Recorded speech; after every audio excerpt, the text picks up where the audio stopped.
स्वामी समर्थ। आज आपण इडली पात्रामध्ये आळूची पानं टाकून मस्त अशी हटके आणि एकदम स्वादिष्ट रेसिपी बघणार आहोत। आता ही जी रेसिपी आहे ती एकदा बनवली की तुम्ही वाफवून पण खाऊ शकताय किंवा मग ह्याला फ्राय किंवा मग तळून सुद्धा खाऊ शकताय।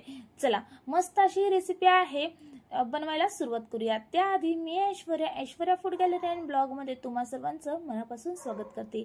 अजूनपर्यंत आपल्या चॅनलला सबस्क्राइब नसेल केलं तर पटकन सबस्क्राइब करा आणि ही जर तुम्हाला व्हिडिओ आवडली तर एक लाईक करायचं विसरू नका। चला आजची आपली रेसिपी बनवायला आपल्याला लागणार आहेत आळूची पानं। आता तुमच्याकडे जशी आळूची पानं अवेलेबल असतील ती तुम्ही पानं घेऊ शकते, जसं की छोटी किंवा मग मोठी। यापेक्षा छोटी साईज असली तरी सुद्धा जमू शकते किंवा मग यापेक्षा मोठी साईज असली तरी सुद्धा जमू शकते। आता आळूच्या पाठीमागे जो डेट असतो, ब्राऊन कलरच्या जे पानांना शेडी असतात ते आपल्याला काढून घ्यायचे आहेत, म्हणजे खाताना अजिबात आपल्याला घशामध्ये खवखवणार नाही। चला अशाच पद्धतीने तुम्हाला आणखी एक पानाच्या डेट किंवा माझ्या शेडी आहेत त्या काढून दाखवते आणि अशाच पद्धतीने मी जे 4-5 पानं घेतलेली आलूची त्याचे सुद्धा त्या शेडी किंवा मग डेट होतं ते मी काढून घेतलेले आहेत।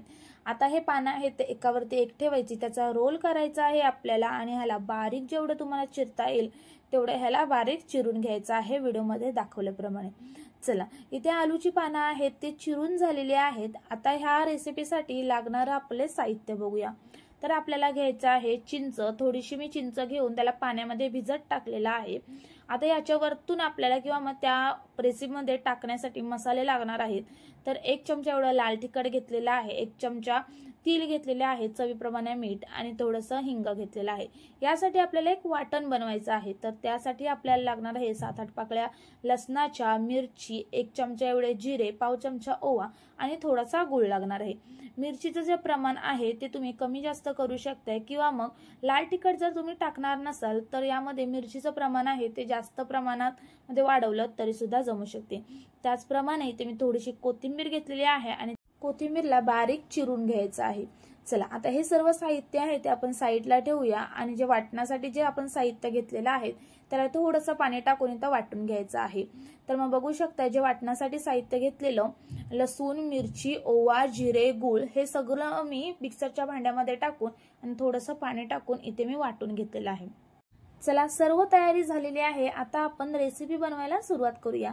त्यासाठी जी आलूची पानं चिरून घेतलेली आणि बारीक कोथिंबीर जी चिरून घेतलेली ती एका भांड्यामध्ये टाकून घेतलेली आहे आणि त्यामध्येच आपल्याला जे वाटण बनवून घेतलेले आहे ते सुद्धा टाकायचं आहे। त्याच प्रकारे आपण जे मसाले घेतलेले तीळ, तिखट, चवीप्रमाणे मीठ आणि थोडंसं हिंग ते सुद्धा टाकायचं आहे। त्याचबरोबर आपल्याला इथे चिंचेचा कोळ सुद्धा टाकायचा आहे। चिंच थोडीशी मी पाण्यात टाकून त्याचा रस किंवा मग त्याचा कोळ असतो तो काढून घेतलेला आहे आणि यामध्ये साधारण 2 चमचे एवढा कोळ टाकलेला आहे। आता हे सर्व साहित्य आहे चांगलं असं मिक्स करायचं आहे। आता ही एक स्टेप केल्याने काय होतं, जी आलूची पानं आहे ते घशामध्ये खवखवणार होती किंवा मग खाजतात ती अजिबातही खाजणार नाहीत, कारण त्याला आपण जी चिंच लावलेली आहे ती व्यवस्थित अशी पानांना लागली जाते। चला आता यामध्ये आपल्याला टाकायचं आहे बेसन पीठ। ही जी वाटी घेतलेली आहे त्या वाटीने मी ते 1 वाटी एवढं बेसन पीठ घेतलेलं आहे। आता यामध्ये थोडं आपण बेसन पीठ टाकून आहे हे मिक्स करून घेणार आहोत। त्याचबरोबर आपल्याला आवश्यकता वाटेल तसं यामध्ये आपल्याला पाणी ऍड करत जायचं आहे। चला या मिक्सरच्या भांड्यामध्ये जो मसाला वाटलेला त्यामध्येच थोडंसं मी ते पाणी टाकलेलं आहे आणि तेच पाणी मी इथे टाकून घेतलेलं आहे। आता जे आपण अर्धी वाटी ठेवलेली बेसन पीठ ते सुद्धा टाकायचं आहे आणि चांगलं असं पुन्हा एकदा मिक्स करायचं आहे। जास्त प्रमाणामध्ये बेसन पीठ टाकून ह्याचा रोल करून तुम्ही वाफवून घेतलात तरी सुद्धा जमू शकते। मस्त अशी अशाच चवीची ही रेसिपी आहे ती तयार होते। पण आज आपण एकदम हटके रेसिपी बघणार आहोत, तर यासाठी मी यामध्ये थोडंसं एक्स्ट्राचं पाणी टाकलेलं आहे आणि यामध्ये अजून आपल्याला थोडी बेसन पिठाची गरज वाटते म्हणून मी इथे 2 चमचे एवढं बेसन पीठ टाकलेलं आहे। म्हणजे ज्या वाटीने आपण अगोदर बेसन पीठ घेतलेलं त्याच वाटीने 1/2 वाटी एवढं बेसन पीठ टाकलेलं आहे। अजून थोडंसं यामध्ये पाणी टाकून चांगलं असं मी हे मिक्स करून घेणार आहे आणि चला इथे हे पीठ आहे ते मी इथे चांगलं असं मिक्स करून घेतलेलं आहे आणि तुम्ही याची कन्सिस्टन्सी बघू शकताय। असं आपल्याला हे थोडंसं जाडसर बॅटर बनवून घ्यायचं आहे। यामध्ये आपण अजिबाती सोडा, इनो वगैरे वापरणार नाही आहोत। आणि अजून जर तुम्हाला ही रेसिपी आहे ती अजून क्रिस्पी करायची असेल तर यामध्ये तुम्ही अजून 2 चमचे एवढं तांदळाचं पीठ टाकलं तर मस्त अशी एकदम क्रिस्पी अशी ही रेसिपी आहे ती तयार होईल। चला आता ही रेसिपी आहे ती आपल्याला वाफवून घ्यायची। त्यासाठी मी इथे इडली भांड्यातलं जे इडली पात्र असतं ते घेतलेलं आहे आणि त्याला तेल लावून घेतलेलं आहे। प्रत्येक भांड्याला प्रत्येक साच्याला आपल्याला तेल लावायचं आहे, त्यानंतर आपल्याला हे बॅटर टाकायचंय। पण इडली पात्रामध्ये बॅटर टाकण्या अगोदर आपल्याला ते चांगलं असं फेटून घ्यायचं आहे, म्हणजे ही जी रेसिपी आहे ती एकदम मस्त आणि आतून एकदम शिजली जाते मस्त अशी। चला आता हे बॅटर आहे ते मी फेटून घेतलेलं आहे आणि इडली पात्रामध्ये हे सर्व बॅटर मी इथे भरून सुद्धा घेतलेलं आहे। वरून थोडेसे तीळ टाकून घेणार आहे। तीळ वरून टाकणं पूर्णपणे ऑप्शनल आहे, कारण आपण या मिश्रणामध्ये अगोदरच तीळ टाकलेले आहेत, तर नाही टाकले तरी सुद्धा जमू शकतात। मी इथे फक्त थोडीसं सुंदर दिसावं यासाठी वरून तीळ टाकून घेतलेलं आहे। चला आता हे सर्व मिश्रण आहे ते आपल्याला वाफवून घ्यायचं आहे। त्यासाठी मी अगोदरच इडली भांड्यामध्ये पाणी गरम करत ठेवलेलं, चांगलं कडकडीत असं पाणी गरम झालं की हे इडली पात्र आहे ते त्यामध्ये ठेवायचं आहे आणि झाकण लावून आपल्याला 10 मिनिटांसाठी मीडियम फ्लेम वरती वाफ काढून घ्यायचे आहे।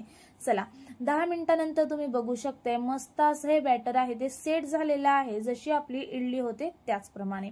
आता हे शिजलेलं आहे की नाही हे चेक करण्यासाठी त्यामध्ये सुरी टाकून बघायची। जर हे शिजलेलं असेल तर ही सुरी आहे ती क्लीन निघेल, म्हणजे आपलं हे बॅटर आहे ते व्यवस्थित असं शिजलेलं आहे। आपली ही रेसिपी आहे ती तयार झालेली आहे।